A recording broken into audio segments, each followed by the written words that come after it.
Hey, gang. The world is burning. So let's talk about something frivolous to distract ourselves, even just for a little bit. Welcome back to another edition of Toys I Did Not Own as a Kid. Tonight we're going to be opening up this Iron Man Model 01 Gold. This is with the retro card back. And it is, of course, depicting the Iron Man armor that was originally seen in Tales of Suspense number 40 from April 1963. So number 39, March of 1963 is when they did this guy right here, the very first introduction of Iron Man. And then this was his regular costume for a little bit. I don't remember if it was just for a year or for a couple of years, but this was his regular costume after that. And I think that he didn't get the yellow and red until they gave him his own comic instead of just featuring him in Tales of Suspense. So this one right here says Iron Man Model 01 Gold. When Tony Stark decides that Iron Man needs an outfit upgrade, he faces off against the dynamic Gargantuous wearing golden armor. So that might be who he fought in that original Tales of Suspense number 40. I don't know. I've never actually read it. I was not a big fan of Iron Man as far as the comic books were concerned when I was a kid. However, I did watch the Marvel Hour. So the Marvel Hour, if you don't know, is a cartoon that was made in the 60s. I believe it was 1966. And basically what they did is they took pages of comics mostly drawn by Jack Kirby, Jack the King Kirby himself, and they would just animate a panel. They would animate the mouth, and they would animate an arm here and there, and they would add the sound effects and the voices. And even though it's very, very limited and low quality animation, the fact that they reproduced the art, it was pretty cool, and it still is pretty cool. I appreciate it way more now.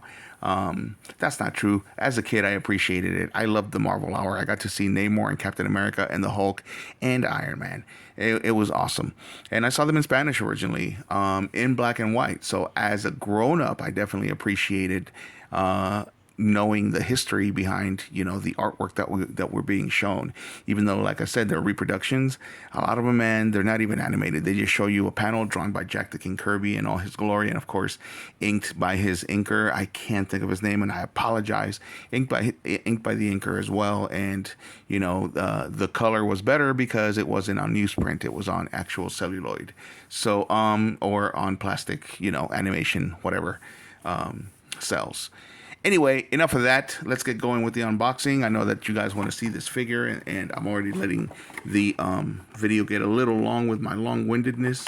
So we do have some tape here, and I just dropped the original gray armor. We're going to compare them in a second, but I was so amazed by that original gray one. And by the way, also a little bit of history on how I got this figure. I got it a couple of days ago. I went to a small little local toy convention. It was called Nerdvana NW, and they do it every year. And I spoke to the guy or at least one of the folks, that one of the organizers, there we go, that's the word I'm looking for. I spoke to one of the organizers, and he said that they're trying to do it more than once a year. They got a new location. The new location is great. The old location was in something called the Grange.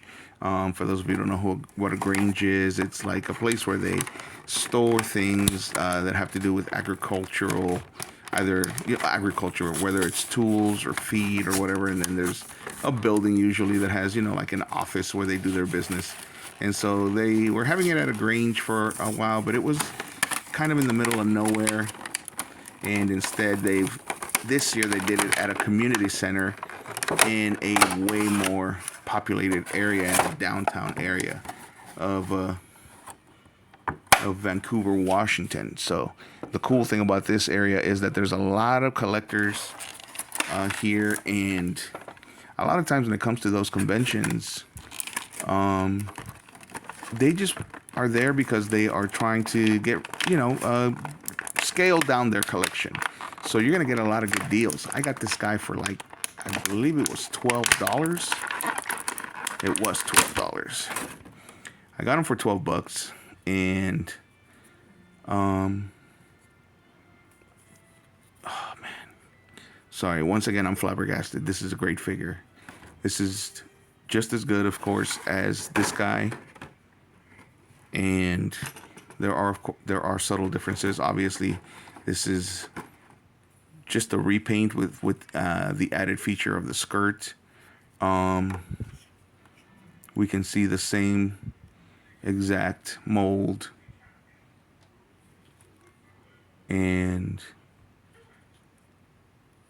but all the riveting and just as much awe as I was in, if that even makes sense, for this guy, I'm just as much awe for this guy. He's shiny. He's awesome. You can actually see the eyes even more in this one, probably because of the coloring, because he's not so dark. So you can see the eyes under there. And there isn't really much articulation with the head as far as like looking up and down, but he definitely looks left and right. It's got the antenna, which I love.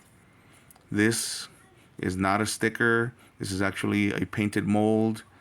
The skirt is a little flimsy, but again, it's just an addition to that over there. And I'm sure if I were to cut this off, then he would look exactly like like this guy over here. But I'm not going to do that because this is the way that he's supposed to look. And of course, they probably made it flimsy so that he could have the articulation that he needs in order to do some awesome poses. And so far, so good. He looks pretty amazing. And he comes with the same accessories as the gray one.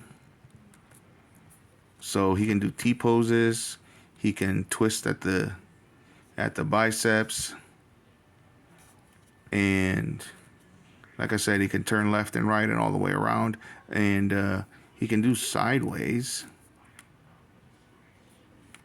He can do sideways with his head. And gives him lots of expression.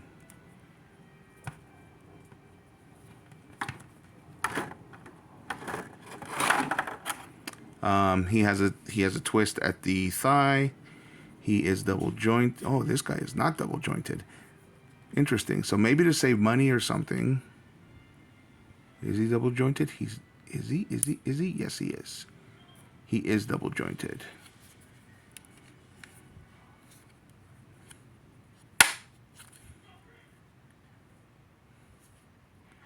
So there we go. Even this, he looks great. I don't know if this is translating on video, but even just this silly pose that I just gave him just by checking the articulation makes him look pretty amazing. Like he's jumping at you. And he does have ankle twist as well as ankle bend. So we're getting lots and lots of great articulation here. And the skirt splits. There we go. The skirt splits. And it's got some riveting on the skirt as well. Right here. For better posability. This is a great figure. This is a great figure. And don't think I don't appreciate how extremely lucky I am to have gotten him for the price that I got him. There we go. I think I was doing a lot of that stuff off camera. And of course he comes with the same, and this guy comes with a Tony Stark head that we could remove this guy and put that Tony Stark head. The only thing I don't like is that they keep using the same